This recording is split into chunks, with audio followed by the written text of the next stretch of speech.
Welcome back, savvy viewers. Today, we're exploring the fascinating world of pricing techniques.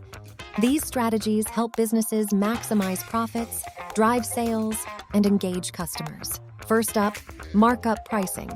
It's a simple and common method where typically the cost price is multiplied by 3 or 4. Let's say a coffee has a cost price of $2. Multiply it by 3 and voila, it's sold for $6. Next, we have the reasonable price method. Here, businesses price products at a level that consumers perceive as fair and justifiable. The highest price method, or market skimming, is often used for new, innovative products. The idea? Start high to maximize profits, then gradually reduce prices to attract broader market segments. Have you ever wondered why some products are priced ridiculously low? That's the loss leader pricing method. The aim?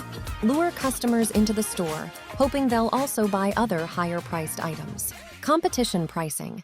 As the name suggests, businesses price their products based on what competitors are charging. In the restaurant industry, the average check method is popular. It's about estimating the average amount a customer will spend per visit. Lastly, we have bundle pricing. This entails packaging several products together and selling them at a lower combined price. The logic behind this? Psychology. Customers perceive they're getting more for less, which makes bundle deals irresistible. For consumers, bundling can be a huge win, with better prices and more value for money. Now, when consumers opt for bundle deals, they're not just saving money, they're also unlocking a better overall shopping experience. Imagine being introduced to a variety of new products, gaining fresh experiences, and even stumbling upon items you'd never have considered buying before. With bundle deals, there's always a chance of discovering a new favorite. For businesses, the benefits multiply.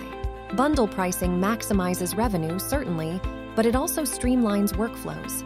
Think economies of scale in production and packaging, leading to reduced costs. But there's more. Bundle pricing gives businesses the chance to introduce new items, trail products, if you will, and test out their sellability. In a nutshell, when it comes to pricing techniques, bundling is a win-win strategy for both businesses and consumers. So the next time you see a bundle offer, remember, there's a lot more to it than a better price. However, have you ever wondered how to bundle items on a restaurant's menu? Let's start with set meals, a classic example of bundling. A main course, a side, and a drink, all together at a special price. Or perhaps a student meal, calibrated just right for those on a tight budget, but hungry for a good meal. Then there's the set menu, often seen in fine dining settings. Here, courses are carefully curated to take patrons on a unique culinary journey. Group banquet menus are another great example, designed to cater for larger groups, making the dining experience effortless and enjoyable. Then we have kamikaze pricing, offering meals at a price that's not profitable. Why? To capture market share, of course. One real-life example would be Grab. Remember when Grab just started in Singapore, they kept on giving promo codes and vouchers. This isn't happening so that you can get cheap rides. They are doing this to capture market share. Look at Grab now. They have become one of the largest ride-hailing app in Southeast Asia now. We don't see any more discounts or promo codes right now. As you can see, the art of bundling isn't just for retail. It's alive and well in the food industry too, adding variety, enhancing experiences, and tempting us with culinary delights we might never have tried. Now, do you remember earlier in the video that we learned about markup? Now let us learn what is the difference between markup and contribution. Markup and contribution are the two essential concepts in the world of pricing and profit analysis. Today, we'll explore the difference between these terms and learn how they can impact your business decisions. Let's start by looking at an example, this mouth-watering apple pie. The cost of goods sold, or COGS for short, for this pie is $4. Now, the selling price of this delightful dessert is $12. We can calculate the markup using this formula, selling price divided by COGS. So for our apple pie, we take 12, the selling price, and divide it by 4, the COGS, and it gives us 3. This means that the item was marked up by a whopping 3 times. Markup tells us how many times the cost price is included in the selling price. What about the contribution? To calculate the contribution, we take the selling price and minus the COGS. So in this case, the contribution is $8. Now, let's talk about our beverages. For instance, a bottle of beer. The COGS for a beer is $2.33. The selling price for this beer is $10. Using the same formula, we calculate the markup. So for the beer, the markup is approximately 4.3 times. Let us see if you remember how to calculate the contribution for the beer.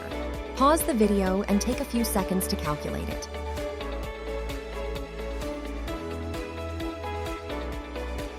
Time's up. If you calculated $7.67, you are correct. Well done, but that's not all.